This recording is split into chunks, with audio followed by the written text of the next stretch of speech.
Watch this.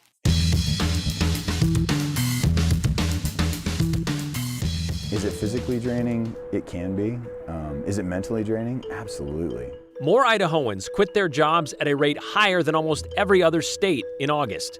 We talk with one Boise man who tells us why, after 30 years in the service industry, this last one would be the last straw. It was a series of somber days for the city of Boise. Several shootings, some involving police, that left several people dead and others injured. Does it seem like Boise is getting more dangerous?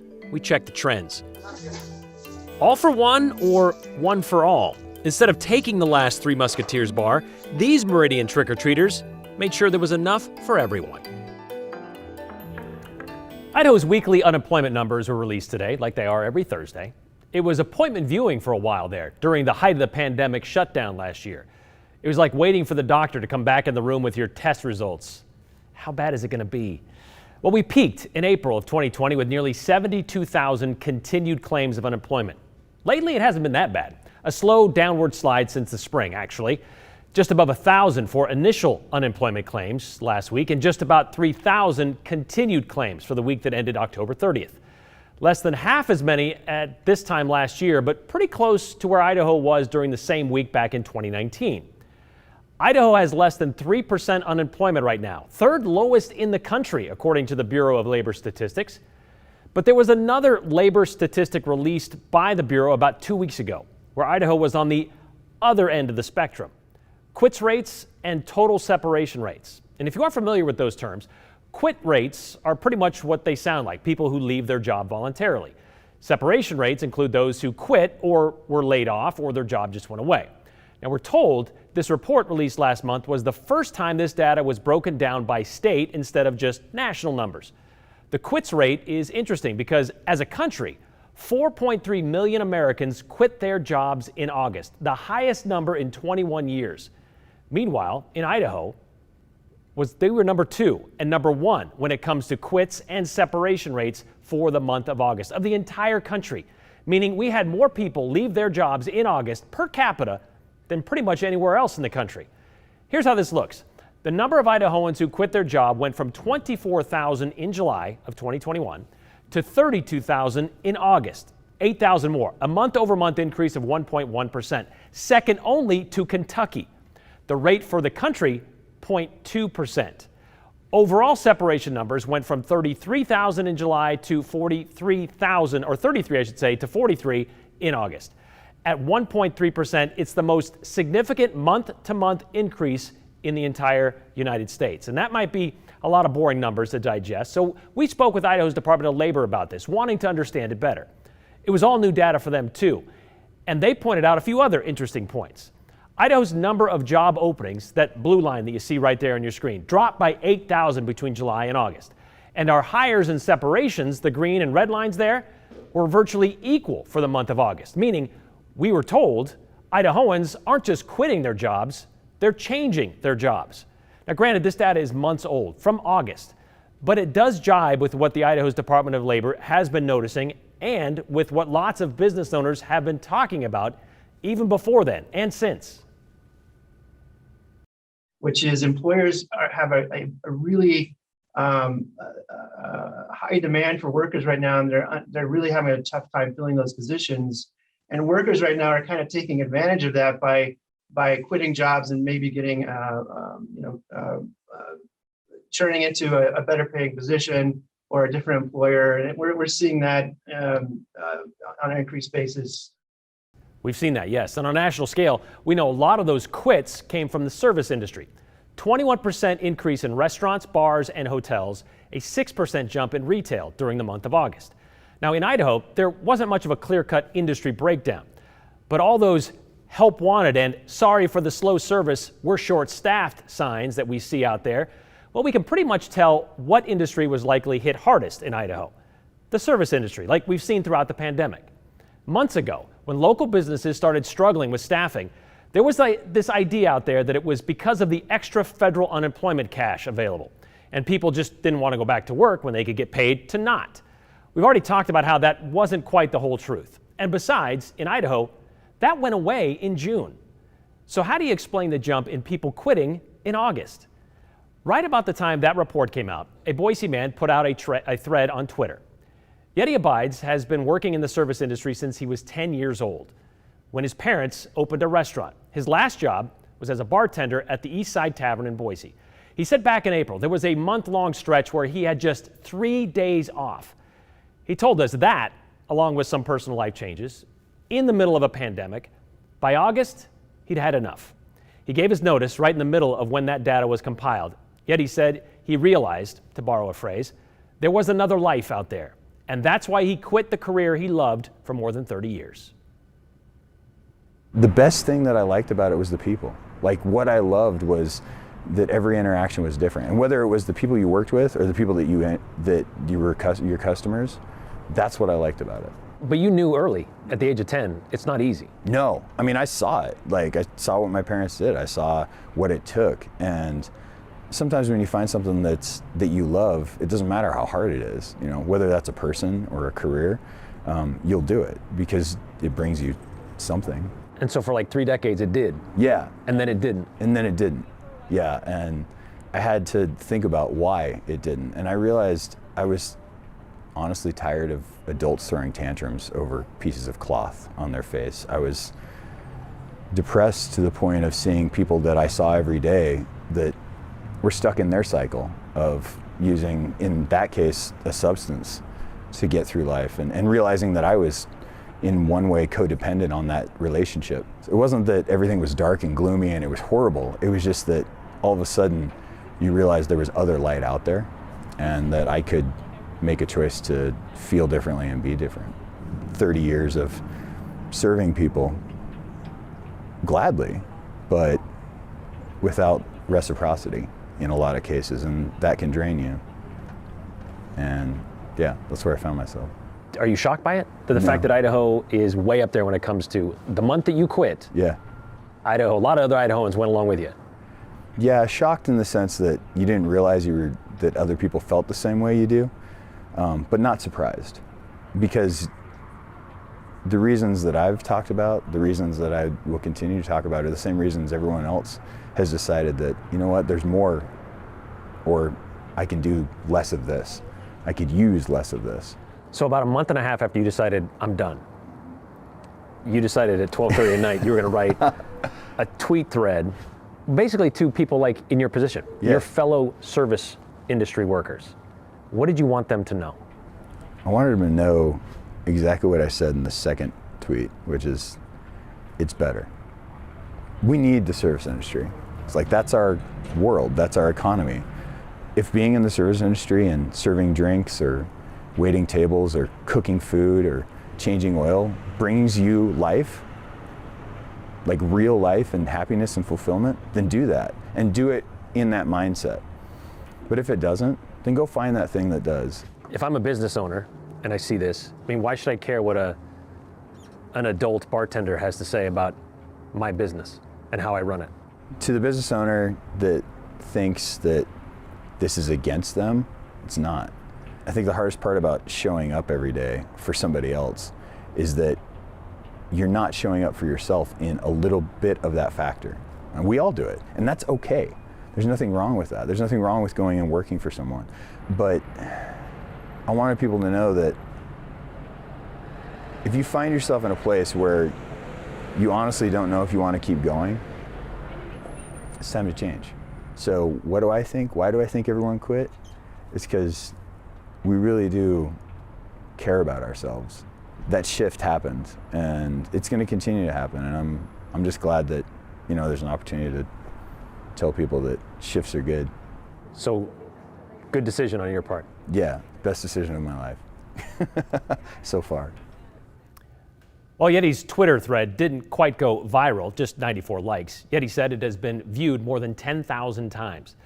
His thread included a bit for business owners, as we kind of touched on there. Want to keep your employees, he said? Make sure you have their morale in mind. Like, are you paying them enough? Are you asking them to work too much? Are you giving them a chance at a fulfilling life? And I know it may all sound a bit touchy-feely, but he asks, aren't those all important aspects?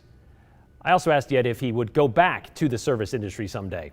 He said maybe if he was younger, he might. But at this point in his life, at 41 years old, he's looking forward to finally enjoying not working during the holidays and actually spending that time with family and friends, and also pursuing something that has more meaning for him. So who are we as a community? It was a significant question many considered last week after the shooting at the Boise Mall. It killed 2 members of our community. That question was raised again 2 days later after another shooting in downtown Boise, this one involving a police officer. We heard this phrase a lot over the last week. This isn't who we are. This isn't the community we recognize. Others sent questions asking, is this the new Boise? Have we changed for the worse? Joe Paris sat down with Boise Police Chief Ryan Lee for perspective on both of these incidents, the perception of safety in our community, and the crime data that might tell a different story than you might expect. In the span of a few days last week, you have the traumatic incident at the mall that was tough for the entire community. You then have an officer-involved shooting in downtown, and then the Ada County Sheriff's Office has to deal with a man reportedly who was shooting out of his car while he was driving, and then they have a standoff with him, near the airport. It's a very difficult week, and a popular comment we received was, "This isn't Boise. What's happening to our town?" And I know that some people say, "Well, let's ask the chief of police. What is he going to do about this?" And I guess, to summarize the question, is this the Boise that we live in, or is it one bad week? Well, I think the easy answer is it's one bad week. The reality of the matter is if you sit down and you look at the crime stats, both crime in general, downward trajectory, but particularly violent crime, that type of crime that grabs our attention, that sort of shocks the conscious, that's on a downward trend. If I compare it to 2017, so just rewind the clock 5 years, we're down well over 1,000 violent crime reported instances year to date. If I compare this year with 2017, we're down every year. It's still declining. Overall crime is good. When I compare us to comparable cities like Salt Lake City, Spokane, Reno, places that many of us have probably visited or have family in, our crime rate is much better than the crime rate in any of those cities. It's an incredibly safe community, but I recognize that it's part of the human condition that we notice bad things. It helps keep us alive, right? We're hardwired to do that. And when we have traumatic events that occur back to back, it gives this sense that it's not safe, that we're afraid. The reality of it in the full context is this is still an incredible community. The relationships that the officers have built with the community help keep that crime rate down low, the strong investment in community policing. But it's not simply the work of the police, it's really the work of this community. I think anybody that lives here recognizes what an incredible place we're in, how our neighbors still care about each other, we look out for each other.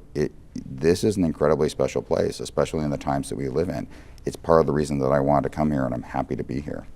To me, it's interesting to look at the statistics and then find out the story behind them. And as you refer to, almost every graph that I can remember that I looked at it from your recent report of crime statistics over the last 10 to 15 years, consistently, it's this trend, illustrated clearly. It's a downward trend.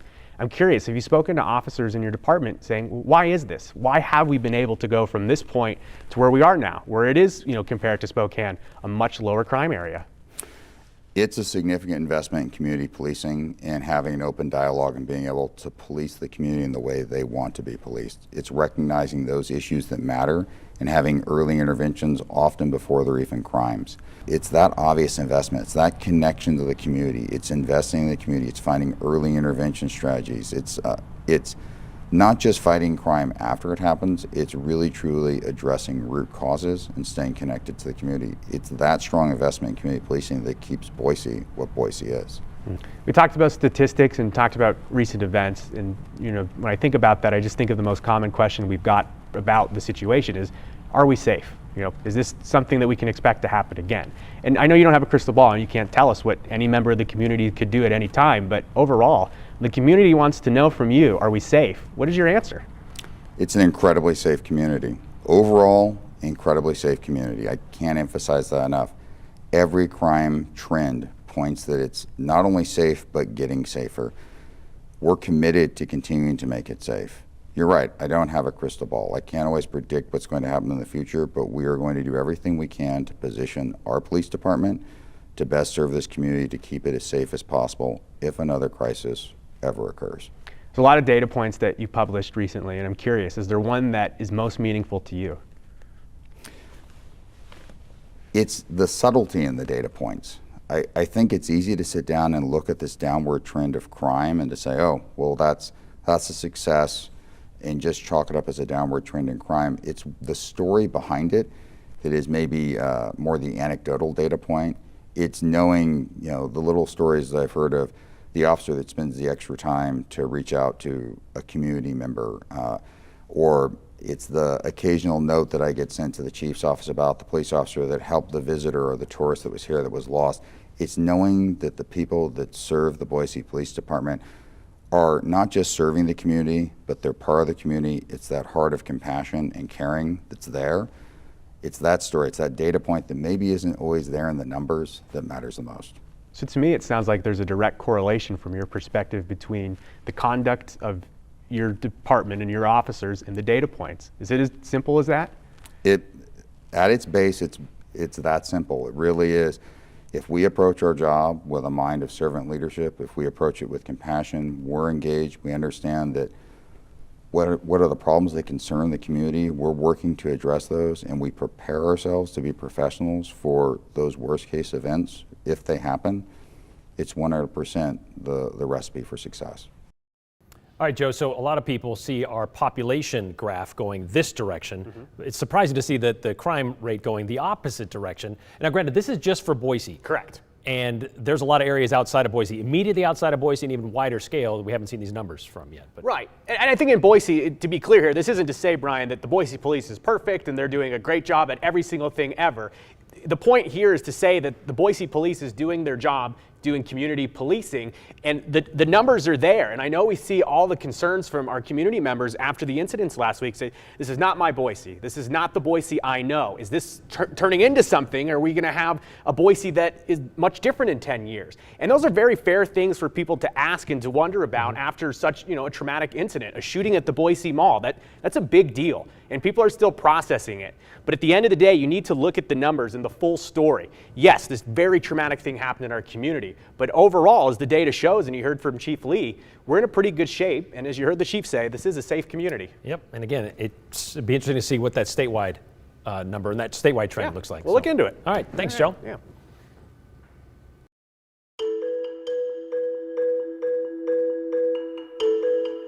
Please take one, a sign some put out on their porch for trick-or-treaters. But what happens when that bowl goes bare? These kids took taking a different direction. Is there any Halloween candy left in your house? I mean, Almond Joys don't count, so don't bother.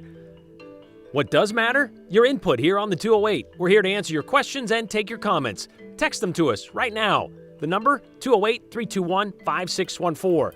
Don't forget to include your name and the hashtag #the208.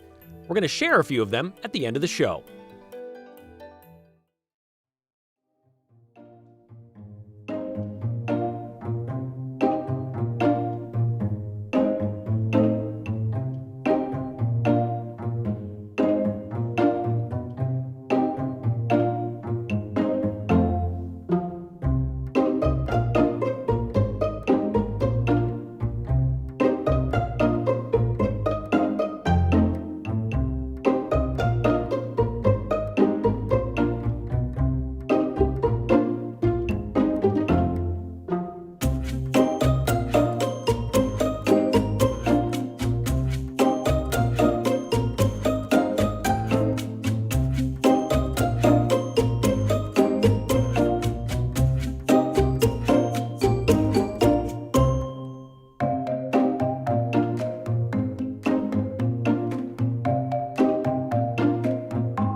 All right, anyone have any Halloween candy left in their home? We're still working our way through the scraps that were brought in and left over in the newsroom. Yeah, those Mounds and Almond Joys, Whoppers, yeah, they're still here aplenty. Sorry about that. But when you're trick-or-treating, and that's all that's left out there, that's all that's being handed out or that's in the bowl, You're still going to take it, right? Not this guy. No, sorry about that. But it is better than no candy at all to a lot of people, which is what happens, though, when you're towards the end of the night of Halloween, you run out of that candy and you get left with the scraps, as it were. In the Fall Creek neighborhood in Meridian, a few teenagers out and about found an empty candy bowl sitting on the porch, and instead of leaving it there, they decided they were going to do something about it. Amber Holtz posted this video on her door, next door, I should say, earlier this week. She says she left a bowl of candy on her porch on Halloween night for kids, to help themselves. In the video, you can see a couple of them walk up. The first one then realizes, well, it's empty. And he tells his friend, there's nothing there, let's move on. But he says, or at least appears to think, well, let's just put some back in for the next one. Pay it forward, like in line at the drive-thru. She says she watched this video back, Amber did, a few times because she says she couldn't believe it. She says if the boys' parents do see this, she wants to thank them for their kindness that night. So if you know who these boys are, and the girl that was also there with them, or their parents, tell them we're also looking for them. We would love to thank them as well.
All right, is it just me, or does that alarm clock seem like it goes off a little too early these days? I mean, the sun isn't even up yet at 7 a.m. I know that's going to change, but still.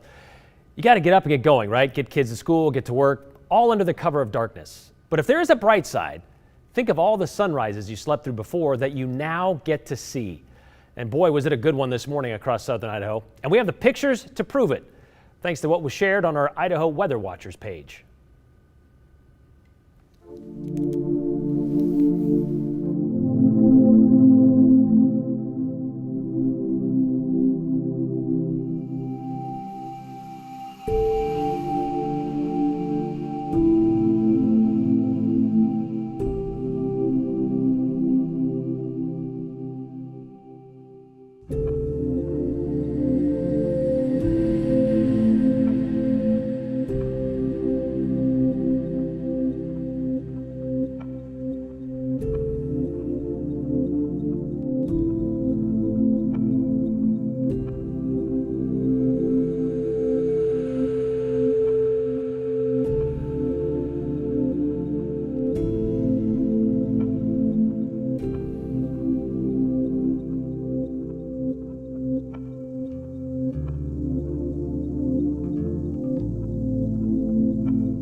All right, very quickly before we say goodbye, Samantha says this: as a former service industry employee, every point Yeti hit on is 100%. I wish everyone had to work in the industry at least once to see how the public and these businesses treat employees. And another one wanted to ask, what's Yeti doing now? Rex asked him. Well, before the pandemic, he was doing some stand-up comedy, emceeing some events. He's kind of leaning back toward that, as well as some personal projects as well. Don't diss the poor almond joys. They certainly aren't mounds, but they beat little Jolly Ranchers. No, they do not. I will argue that to the end of days. No to mounds or almond joys.